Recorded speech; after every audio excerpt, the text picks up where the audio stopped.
चलो question number पहला करते हैं। ठीक है, पहले क्वेश्चन में जब आपको पढ़ोगे तो ये तो बेसिक से ही हो जाएगा, जैसे मैंने बताया था। इसमें लिखा है एक ऊर्ध्वाधर खंभे की परछाई और उसकी खंभे की ऊंचाई दोनों बराबर है, तो सूर्य का उन्नयन कोण बताओ। तो मैं खंभा अगर बनाना चाहूँ तो क्या ये खंभा होता है क्या? और खंभे की अगर परछाई की बात करो तो ये हमेशा बॉटम से ही स्टार्ट होती है। और सूर्य का उन्नयन कोण है, ये उन्नयन कोण की बात की तो इसका मतलब ये ऐसे देखेगा, यहाँ पे थीटा, ये आपको पूछा है। तो सूर्य का यहाँ पे क्या बोला इसने एक लाइन बोली कि खंभे की परछाई और ऊंचाई दोनों बराबर है। अगर ये एच है तो क्या ये भी एच होगी क्या? और मैंने आपको बताया था, अगर आपने हमारा बेसिक वाला वीडियो नहीं देखा तो आप आई बटन पे क्लिक करके देख सकते हो या सर्च करके देख सकते हो। अगर ये जितना है वो अगर इतना है तो थीटा हमेशा कितने डिग्री का होता है? 45 डिग्री। तो आपका राइट आंसर क्या हो जाएगा? 45 डिग्री का। लेकिन अगर आप इसे सही क्रम से करना चाहो कोई आंसर से, तो आप ऐसे लिखो ABC और यहाँ लिखो आंसर में हल में लिखो कि त्रिभुज ABC में बात किसकी की है? बात यहाँ पे की है टेन की। क्या यहाँ पे बात टेन की है क्या? यहाँ पे आप लिख सकते हो जो अपना एंगल जो बी है ना वो कितने डिग्री का है? 90 डिग्री का एंगल है। और मेरे को पता कैसे चला इसने टेन की बात की? क्योंकि टेन में बात किसकी करता है? लंब और आधार की। 90 के सामने हमेशा होता है कर्ण, जहाँ कोण बन रहा है वो होता है आधार, और कोण के सामने वाला हमेशा क्या होता है? लंब। तो इसकी तो इसने बात की नहीं है। बात इसने की एक तो इसकी ऊंचाई की मतलब एच की, और एक आधार की। तो यहाँ पे आधार की बात की तो मेरे को पता चल गया लंब और आधार की बात कर रहा है। यहाँ पे टेन, लेकिन यहाँ पे थीटा की वैल्यू नहीं दे रही तो मैं थीटा ही रख लूंगा। इससे क्या लंब मेरे पास एच है और आधार भी मेरे पास एच है, तो क्या इससे काट के 1 आ जाएगा क्या? और यहाँ से अगर आप ध्यान से देखोगे तो टेन थीटा किसके इक्वल में है? 1 के। और टेन का कितने डिग्री का मान, अगर यहाँ पे ध्यान रखना टेन है तो आपको यहाँ पे भी क्या रखना पड़ेगा? 10। अगर बाई चांस यहाँ पे ऐसे हो जाता साइन, यहाँ पे 1/2, तो आप यहाँ साइन है तो आप यहाँ पे भी साइन की वैल्यू देखते कि 1/2 किस में आती है? 30 डिग्री पर आती है। अगर बाई चांस यहाँ पे आपको दे दिया ऐसे कोस थीटा, यहाँ पे √3/2, तो आपको यहाँ पे कोस की बात कर रहा है तो आपको यहाँ से देखना होगा कि कोस ये होता है कितने डिग्री पर आ रहा है? ये 30 डिग्री पर आ रहा है। बात आई क्या समझ में? तो यहाँ पे टेन एक किसका मान होता है? तो टेन जब हम 45 रखेंगे तब अपने पास क्या आएगा? 1 डिग्री। तो क्या मैं इस टेन से टेन को काट दूं क्या? यहाँ से बचा थीटा और यहाँ से क्या बचा? 45 डिग्री। तो अपने पास यहाँ पे एंगल कितने का आ जाएगा? 45 डिग्री का। अगर बाई चांस यहाँ से अगर आपको मान निकालना होता तो यहाँ पे साइन थीटा, अब बताओ साइन किसकी वैल्यू? तो साइन 30 की जगह होता है हाफ, तो यहाँ पे साइन आप 30 डिग्री रखते हैं। ठीक है, साइन से साइन कैंसिल होकर यहाँ पे अपने पास थीटा बचता है और यहाँ पे अपने पास कितना आता? 30 डिग्री। अगर इसी तरह अगर मैं कोस किसकी जगह रखूँ? 30 की जगह, तो यहाँ पे कट के ये कितना आ जाता? नॉर्मली अपने पास 30 डिग्री का आ जाता। बात आई क्या समझ में? साथ साथ में मत लिखा करो, एक बार पूरा समझ लो उसके बाद लिख लिया करो। मैं आपको ये बताना चाह रहा हूँ कि आप भले ही बैठे बैठे आराम से ये पूरा वीडियो देख लो, आपको कोई फायदा नहीं होगा जब तक आप इन क्वेश्चन को अपने हाथ से नहीं करोगे। तो जितनी कोशिश हो सके बेसिक आपने समझ लिया है, मेरे करने से पहले ही क्वेश्चन को कर लिया करो, कहीं पे कोई दिक्कत नहीं आएगी। दूसरा क्वेश्चन अगर मैं आपको बताऊं तो इसमें लिखा है कि एक मीनार के पाद से, तो पहले मैं मीनार बना लेता हूं। ये मैंने बना ली मीनार, और पाद का मतलब इसके बॉटम, यही होता है क्या? मीनार का ये होता है शिखर, ये होता है बॉटम, ये वाला शिखर ये बॉटम। इससे कितने मीटर दूर? 100 मीटर की दूरी पर इसका उन्नयन कोण 60 है। तो यहाँ इससे ये वाला कितने मीटर की दूरी है? 100 मीटर की दूरी। और इसका उन्नयन कोण बताया है, इसका मतलब एंगल बनेगा एस। कितने डिग्री का एंगल बन रहा है यहाँ पे? यहाँ पे है 60 डिग्री का एंगल। और आपको पूछा क्या है कि मीनार की ऊंचाई बताओ। माना मीनार की ऊंचाई कितनी है अपने पास? h मीटर है। वही काम है अपने पास फिर से A, B और C। यहाँ पे लिख लो हल, और यहाँ पे लिख लो आप अपने पास त्रिभुज ABC में बताओ कौन सा एंगल 90 डिग्री है? जो आपको ऐसा दिख रहा है वो अपने पास 90 डिग्री है। 90 डिग्री का मतलब एकदम सीधा आ रहा है। अगर ये 90 डिग्री है तो बात किसकी चल रही है? आप मेरे को खुद बताओ। इस लंब और आधार की बात चल रही है क्या? मैं बार बार रिपीट नहीं करूंगा कि यहाँ लंब कौन सा है, यहाँ पे आधार कौन सा है। बात यहाँ पे हम कर रहे हैं किसकी? टेन थीटा की। और ये मेरे को कैसे पता चला? क्योंकि थीटा के सामने होता है लंब, ठीक है ना। तो यहाँ पे लंब है तो ये लंब, और यहाँ पे थीटा के साथ में क्या होता है अपने पास? आधार। यहाँ पे आधार, मैं यहाँ पे टेन की जगह तो 10 रखूंगा, यहाँ पे थीटा की जगह वैल्यू कितनी रखनी है मेरे को 60 डिग्री, क्योंकि यहाँ पे 60 है, ये थीटा होता है। लंब मेरे को पूछा है क्या, आधार मेरे को दे रखा है कितना 100। तो अगर आपको ये वाली सारणी वहां पेपर में तो लिखी नहीं रहेगी, आपको ऐसे ध्यान करना है कि 30, ये 10 30, ये 10 45 और ये 10 60, हमेशा ये। मैं आपको बार बार में ये 3 ही क्यों बता रहा हूँ, ये क्यों नहीं बता रहा, क्योंकि इसके जो चैप्टर के जो मैक्सिमम क्वेश्चन है वो हमेशा किस में आएंगे 10 में ही आएंगे। कोई 1-2 क्वेश्चन है जिसमें साइन का प्रयोग होगा और कोस का तो कहीं होगा ही नहीं, ठीक है ना। फिर भी अगर आप कोस लगाना चाहो, साइन लगाओ कोस लगाओ, एक ही बात। यहाँ पे समझना आप, यहाँ पे ये 30, ये 45 और ये 60, तो आपको ये 3 लाइनें से, ये 3 चीजों से पता चल जाएगा। 60 के लिए मैं कितना लिखूंगा √3 और h/100, इसको क्रॉस मल्टीप्लाई कराओ यहाँ से, तो √3 को आप किससे मल्टीप्लाई कराओगे 100 से, तो ये अपने पास आ जाएगा h। तो इसको मैं लिख सकता हूँ 100√3 और ये कितना है h, तो ये अपना क्या आ गया आंसर। समझ में आ गया क्या? हाँ या ना आप बोलते रहा करो, ठीक है, हाँ या ना आप बोलते रहा करो ताकि मुझे पता रहे कि हाँ आपका ध्यान है। अगर आप बिस्तर पे सोते सोते ये वीडियो देखोगे तो इसमें आपका कुछ फायदा नहीं होने वाला है। आप आराम से बैठो, मेरे साथ इसे हल करने की कोशिश करो। इस वीडियो को समझ में नहीं आए तो दोबारा देखना, मैं गारंटी लेता हूँ आपके सारा जो चैप्टर है वो एकदम क्लियर हो जाएगा। बस आप हमारे साथ बने रहो। अगर मैं तीसरे क्वेश्चन की बात करूं, तीसरा क्वेश्चन यहाँ पे लिखा है कि 15 मीटर लंबी एक छड़ ऊर्ध्वाधर दीवार के शिखर तक छूती है, ठीक है, एक सीढ़ी छूती है। तो क्या मैं यहाँ पे दीवार ऐसे बना लूं क्या, और दीवार के ऊपर क्या रखी है एक सीढ़ी। आपने कभी दीवार पर सीढ़ी रखी होगी ऐसे, यहाँ पे दीवार पे से सीढ़ी रखी होगी, और ये बॉटम पर भी तो है ना, जमीन से भी तो रखती है। ये वाली जमीन है और ये वाली अपने पास क्या है सीढ़ी,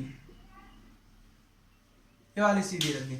तो इसने अब की बार यहाँ पे एंगल नहीं बनेगा, ध्यान से समझना। किताब में लिखा है कि 15 मीटर लंबी एक सीढ़ी, तो सीढ़ी तो ये है, इसका मतलब ये वाली कितने मीटर है 15 मीटर लंबी है सीढ़ी अपने पास। तो और ये कितने डिग्री का कोण बनाती है, ये दीवार के शिखर को, तो दीवार का शिखर है यहाँ पे, तो एंगल कहाँ बनेगा। अगर मैं इस लाइन को, सीढ़ी तो बना ली ना अपने पास, तो अगर मैं इसे मिटा दूं, इसको सीढ़ी आपको ऐसे बनानी है, ठीक है ना।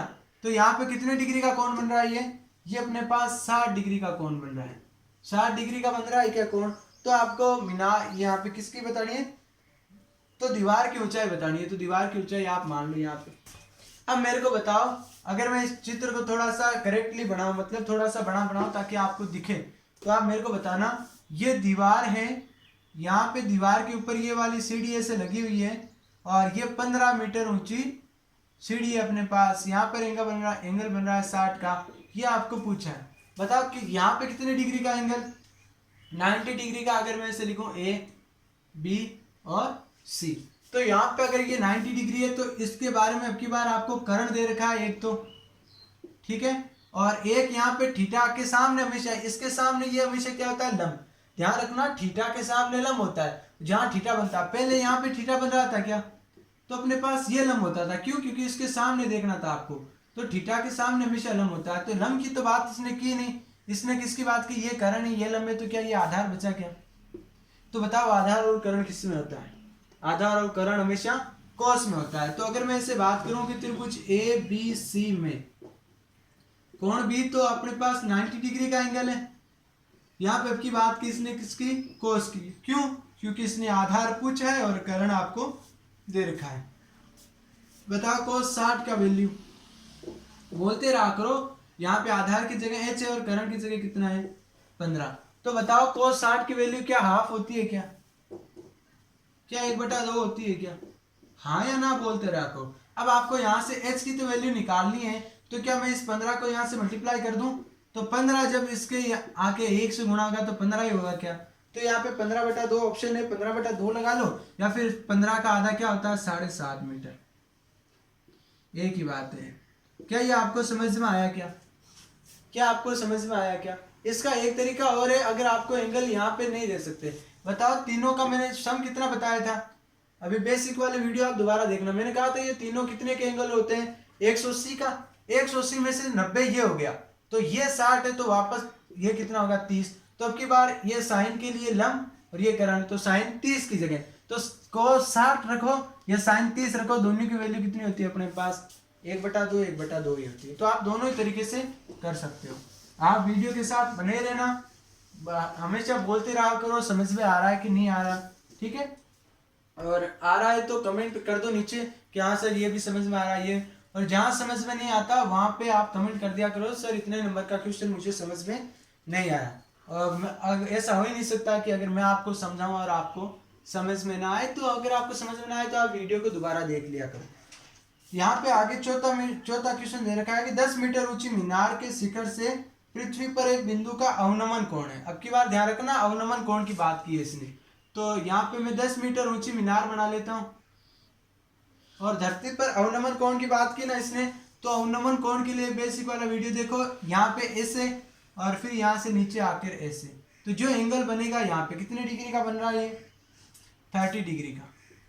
तो मैंने क्या कहा था आपको कि दोनों इक्वल ही होते हैं, ये 30 है तो अपने पास ये भी कितना होगा 30। अवनमन कोण हमेशा बराबर होते हैं, अगर ये 30 है तो ये वाला भी आपको 30 दे रखा है। आपको क्या पूछा है, बिंदु की मीनार के आधार से, तो पॉइंट कहाँ है यहाँ पे, कैसे पता चला, इसने कहा कि धरती पर एक पॉइंट पर 30 का कोण बन रहा है, तो ये वाला पॉइंट है। और इसने कहा कि इसके बॉटम से ये दूरी बताओ, तो क्या मैं ये x मान लूं क्या, और अगर मैं इसको a मानूं, इसको b मानूं और इसको c मानूं, तो मेरा हो जाएगा त्रिभुज ABC में,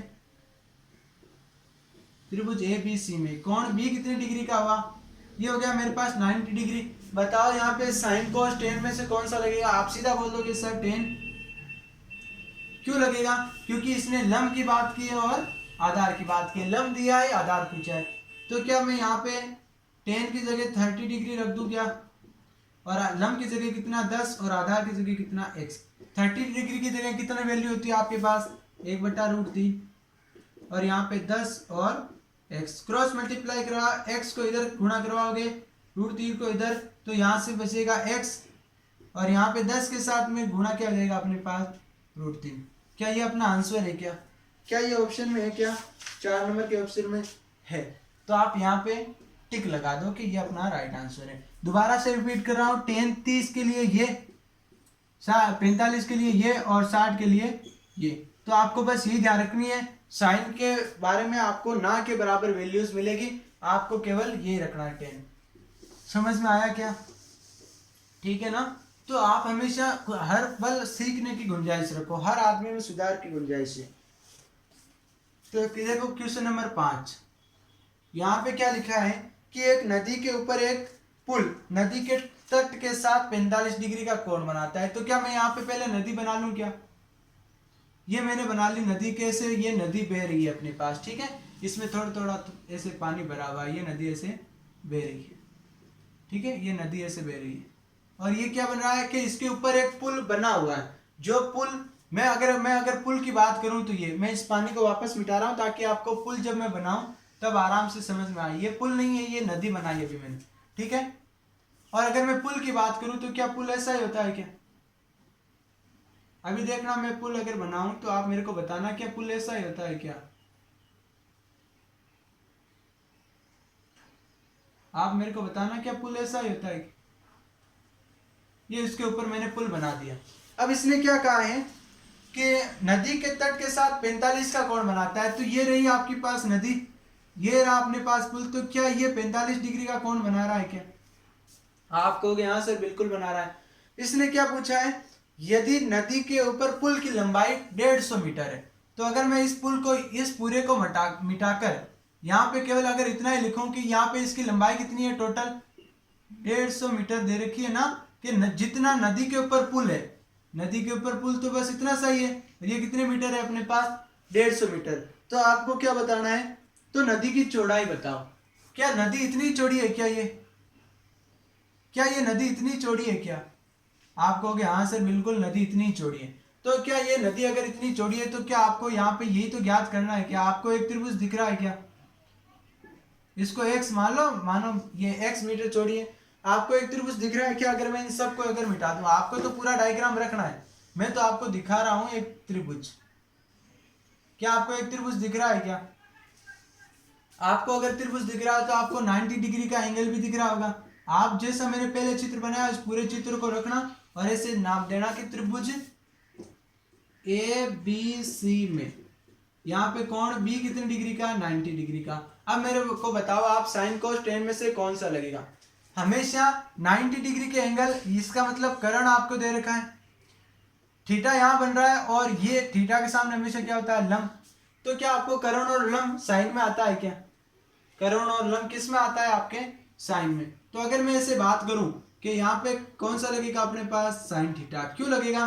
क्योंकि आपको लंब तो पूछा है और करण आपको दे रखा है। तो क्या मैं यहाँ पे साइन 45 डिग्री का मान रखूं? लंब कितना है मेरे पास, x, करण कितना है मेरे पास, 150। क्या साइन 45 डिग्री का मान 1/√2 होता है? क्या आप बोलोगे सर बिल्कुल होता है। तो अगर होता है तो क्या मैं यहाँ पे साइन 45 का मान रख दूं, यहाँ x और यहाँ पे 150। अगर क्रॉस मल्टीप्लाई आप कराओगे तो x को तो यहाँ रख लो और यहाँ पे 150 से मल्टीप्लाई करा दो, तो 150 यहाँ नीचे क्या आ जाएगा अपने पास, √2। एक चीज यहाँ पे आपको ध्यान क्या रखना है कि कभी भी नीचे आपके क्या नहीं होना चाहिए, √2 नहीं होना चाहिए, मतलब रूट में कोई संख्या नहीं होनी चाहिए। इसको हटाने के लिए अगर यहाँ पे अभी मैंने आपको, अगर बेसिक वाला आपने पूरा वीडियो देखा तो वहां मैंने क्या बताया था कि √2 इंटू √2 हमेशा क्या होता है, 2। तो यहाँ पे √2 तो है, तो अगर मैं यहाँ पे नीचे भी √2 से गुणा कराऊं, ऊपर भी √2 से गुणा कराऊं, तो क्या ये यहाँ पे हट जाएगा क्या? आप बोलोगे सर बिल्कुल हट जाएगा। यहाँ पे आ जाएगा x इक्वल में 150 √2 और नीचे ये √2 इंटू √2 कितना बन जाएगा, 2 से अगर इसे काटोगे तो आएगा 75। तो यहाँ पे x की जो वैल्यू आएगी, मतलब नदी की चौड़ाई, वो 75√2 आएगी। क्या ये सही है क्या यहाँ पे कोई दिक्कत वाली बात नहीं आएगी? दिक्कत वाली बात तो आप हमारे साथ बने रहो, आगे वाली वीडियो में देखना छठा, सातवां, आठवां, 9वां, 10वां कैसे आपका चुटकी बजाते हो जाता है। आपको अगर आप मेरे वीडियोस देखते हो लगातार तो आपको पता है कि शुरू में आपको लगता है कि ये कुछ समझ में नहीं आ रहा, पता नहीं सर क्या बता रहे, लेकिन जो बेस मजबूत करवाता हूँ मैं, वो आपको डेफिनेटली कहीं ना कहीं तो फायदा जरूर देगा। ठीक है ना? तो आप मेरे को बताना जरूर, आप किया करो, या तो लाइक किया करो या डिसलाइक किया करो, ताकि मुझे पता चले। 2 ही काम होते हैं कि मैंने सही पढ़ाया या फिर गलत पढ़ाया। ठीक है ना? तो फिर मिलते हैं अगले वीडियो में।